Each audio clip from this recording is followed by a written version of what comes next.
Hello friends, welcome to ISS platform. आज है 7th of January and 7th of January and 6th of January दोनों दिन के करेंगे हम करंट अफेयर के एमसीक्यू। चलो लेक्चर स्टार्ट करते हैं। देखो ये लेक्चर सुबह 6 बजे आता है। कब? सुबह 6 बजे।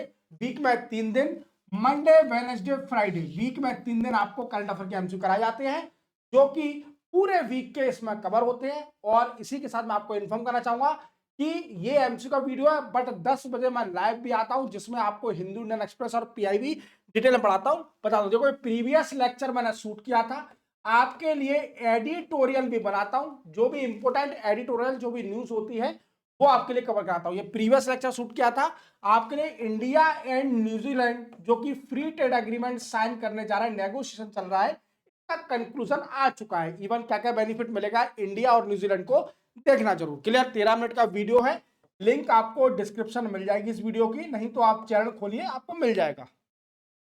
देन आफ्टर, जो कि मैंने आपसे बोला कि सुबह 10 बजे मैं लाइव आता हूं रेगुलर। जो भी इंपोर्टेंट न्यूज होती है फ्रॉम हिंदू इंडियन एक्सप्रेस और पीआईबी फॉर यूपीएससी एग्जामिनेशन और अदर कंपटीशन एग्जामिनेशन, वो सारे कवर कराता हूं, डिटेल में पढ़ाता हूं। देखा करो, 10 बजे लाइव आया करो, अपने डाउट सेशन पूरे आपके क्लियर करता हूं। इवन कोई भी डाउट हो, कोई भी टर्म जो नहीं समझ में आती है आपको मैं बताऊंगा। क्लियर?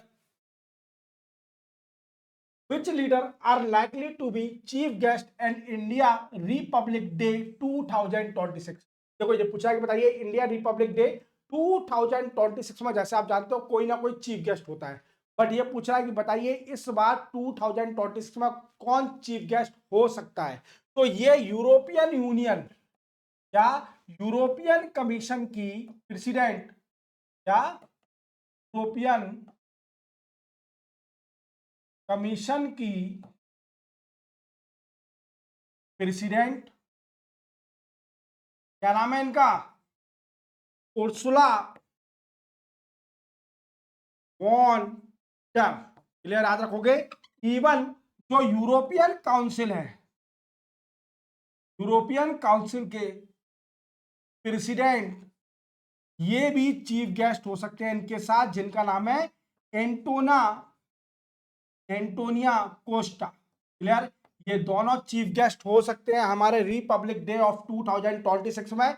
इवन क्यों? क्योंकि जैसे आप जानते हो कि इंडिया और यूरोपियन यूनियन की फ्री ट्रेड एग्रीमेंट पर डील चल रही है, इवन टॉक चल रही है, नेगोशिएशन चल रहा है। तो ये इसको फाइनलाइज करने के लिए कि जल्दी जल्दी इंडिया और यूरोपियन यूनियन के बीच में एफटीए साइन हो जाए, जिसको मैं कई बार आपको डिटेल में पढ़ा चुका हूं इंडिया और यूरोपियन यूनियन के ऊपर। क्या है? European union. Amit Shah inaugurated integrated command and control centre in which state union territory. ये पूछा कि बताइए अमित शाह जी ने अभी integrated command and control centre किस स्टेट या यूनियन टेरिटरी में इनॉग्रेट किया है? तो ये किया है अंडमान निकोबार के अंदर। बट ये करेगा क्या? तो इसका मेन फोकस एरिया होगा, focus on, you can say island safety. क्या होगा? Island safety. इवन इसी के साथ आइसलैंड सेफ्टी करना, even real time data sharing, real time data sharing. याद रखोगे, आइलैंड को सेव करना, that is the main motive of this particular integrated command and control centre that was set up in Andaman Nicobar and inaugurated by the Amit Shah recently. याद रखना। Who has been appointed DGP of Maharashtra? Maharashtra के DGP किसको बनाया गया है? तो DGP Sadanand दत्ते जी को बनाया गया है डीजीपी। महाराष्ट्र के अभी नया अपॉइंट हुए हैं। ये 1990 बैच के आईपीएस ऑफिसर, आपके 1990 बैच के आईपीएस ऑफिसर है, और इन्हीं को ये डीजीपी बनाया है Sadanand Datte. PM inaugurated 72nd national volleyball tournament in which state of India. पूछा बताइए पीएम मोदी ने अभी 72nd नेशनल वॉलीबॉल टूर्नामेंट किस स्टेट में इनॉग्रेट किया? देखो ये तो यूपी में इनॉग्रेट किया है। क्लियर? यूपी में कहां पर? वाराणसी में, वाराणसी। और ये कब से कब तक चलेगा? 4th ऑफ से लेकर 11th ऑफ जनवरी तक ये चलेगा नेशनल वॉलीबॉल टूर्नामेंट। याद रखना, वेरी वेरी इंपोर्टेंट। और कहां हो रहा है? वाराणसी में। तो संपूर्णानंद स्पोर्ट स्टेडियम सिगरा वाराणसी, यहां पर चल रहा है ये volleyball tournament. 4th of January से स्टार्ट हो चुका है और 11th ऑफ जनवरी तक चलेगा। याद रखना, very very important. Which Indian force declared 2026 as year of networking and data centricity? ये पूछा, बताइए किस इंडिया की फोर्स ने अभी 2026 को डिक्लेयर कर दिया है as a year of networking and data centricity? तो ये इंडियन आर्मी ने डिक्लेयर किया है। याद रखना इसका मेन फोकस क्या होगा, फोकस जान लीजिए। फोकस क्या होगा? Digital integration. क्या होगा? Digital integration, real time data center, we can say real time data sharing, even enhance warfare capability, enhance warfare capability। याद रखोगे, बड़ा ही इंपॉर्टेंट क्वेश्चन है, आपको याद रखना है। तो इंडियन आर्मी ने अभी 2020 को कौन सा ईयर डिक्लेयर कर दिया है? तो it's a year of networking and data centricity. ये क्वेश्चन आ सकता है, तो आपको याद रखना है। Which day observe world barely day? World barely day किस दिन ऑब्जर्व किया जाता है? तो ये 4 जनवरी को हर साल ऑब्जर्व किया जाता है। और वर्ल्ड बेरली डे क्या होता है? जैसे आप जानते हो कि जो डिसेबल पीपल होते हैं, जो बोल नहीं पाते, सुन नहीं पाते, तो उनकी एक अलग नॉन वर्बल कम्युनिकेशन के लिए एक साइन लैंग्वेज होती है, that is called a barely. Clear? याद रखना। विच डे ऑब्जर्व था? National world day. National world day किस दिन ऑब्जर्व किया जाता है? तो ये 5 जनवरी को हर साल ऑब्जर्व किया जाता है। जैसे आप जानते हो कि सलीम अली, जिनको फादर ऑफ वर्ल्ड बोला जाता है, इंडिया फादर, इंडिया के फादर ऑफ वर्ल्ड। क्लियर? तो सलीम अली, उन्हीं की याद में ये 5 जनवरी को हर साल नेशनल वर्ल्ड डे ऑब्जर्व किया जाता है। विच state of India top India investment ranking in financial year 2026 है? मुझे बताइए कौन सी स्टेट इंडिया की टॉप पर रही है India investment ranking in financial 2026 में? तो अभी इस बार आंध्र प्रदेश ने ये रिकॉर्ड तोड़ दिया है। इवन अगर देखा जाए तो इंडिया में जितना भी इन्वेस्टमेंट हुआ है, आंध्र प्रदेश में 25.3% हुआ है। कितना?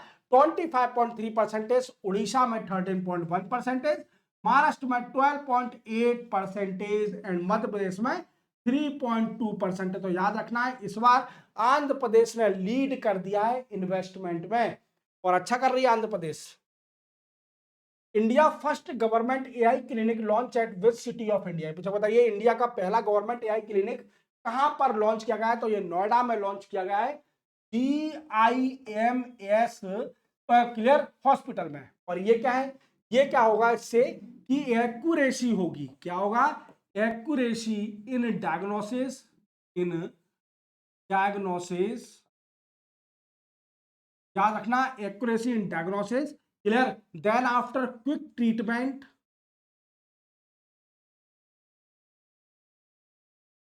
किसके जरिए?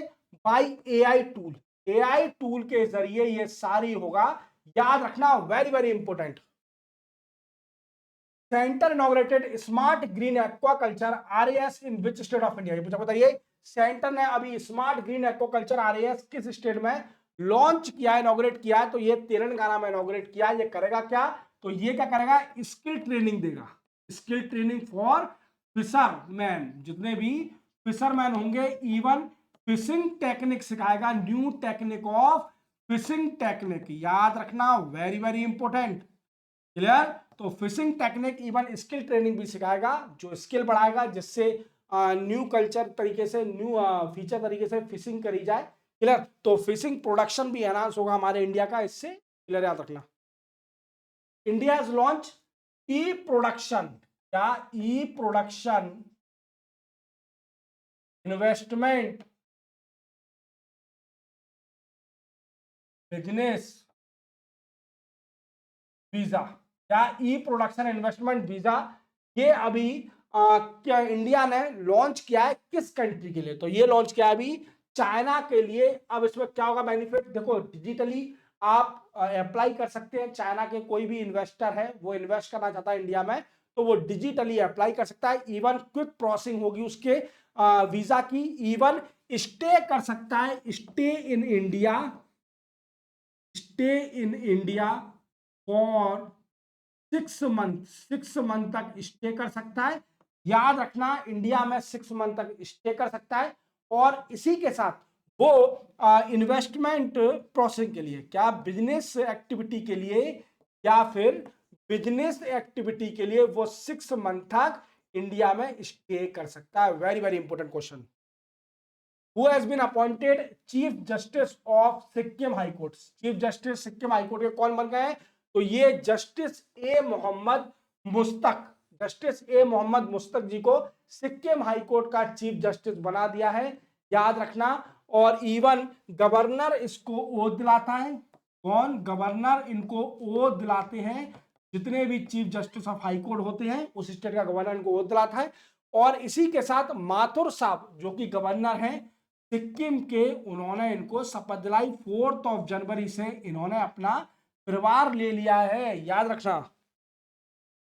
विच डे ऑब्जर्व है world day of war orphan. War orphan day किस दिन ऑब्जर्व किया जाता है? तो ये 6 जनवरी को हर साल ऑब्जर्व किया जाता है। ये क्या होता है? देखो जैसे आप जानते हो किसी भी कंट्री के बीच में वार होता है तो कई सारे लोगों की डेथ हो जाती है। इवन जो भी बच्चे ऑर्फन हो जाते हैं, बिन पेरेंट्स के हो जाते हैं, विदाउट पेरेंट्स, तो उनकी हार्डशिप को देखने के लिए, उनको ट्रिब्यूट देने के लिए ये दिन ऑब्जर्व किया जाता है।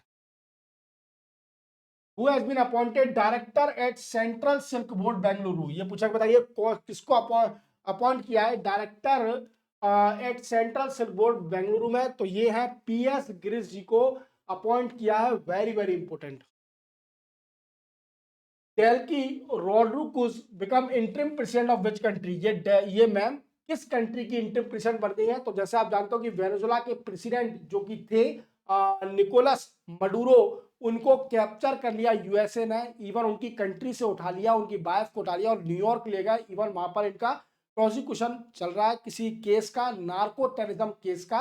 अब यहाँ कंट्री के, इस कंट्री वेनेजुला कंट्री के इंटरिम प्रेसिडेंट बना दी गई है मैम, याद रखना, वेनेजुला कंट्री की मैम बनी है। क्वेश्चन आएगा 100%। Which state of India has scrap 2 child norm in local body poll. देखो जैसे आप जानते हो कि तेलंगाना एक स्टेट है, तेलंगाना में एक पॉलिसी थी कि अगर आपको लोकल बॉडी में कंटेस्ट करना है, लोकल बॉडी इलेक्शन में कंटेस्ट करना है, तो 2 चाइल्ड पॉलिसी थी, मतलब 2 से ज्यादा बच्चे नहीं होना चाहिए। अगर किसी के 2 से ज्यादा बच्चे होंगे तो वो लोकल बॉडी इलेक्शन नहीं लड़ सकता, कंटेस्ट नहीं कर सकता। बट अब तेलंगाना ने इसको स्क्रैप कर दिया है। ए रेवंत रेड्डी यहाँ के सीएम है, याद रखना, बिल पास करके गया है। क्लियर? तो इसी के साथ 7 जनवरी के करंट अफेयर के एमसी कंप्लीट होते हैं। चैनल को सब्सक्राइब और बेल आइकन प्रेस करना भूलना। अब मैं आपको मिलूंगा फ्राइडे को, आज है वेडनेसडे, अब फ्राइडे को लेक्चर आएगा। देन आफ्टर याद रखना वीक में 3 दिन आता है। मिलते हैं हम फ्राइडे को, तब तक के लिए जय हिंद।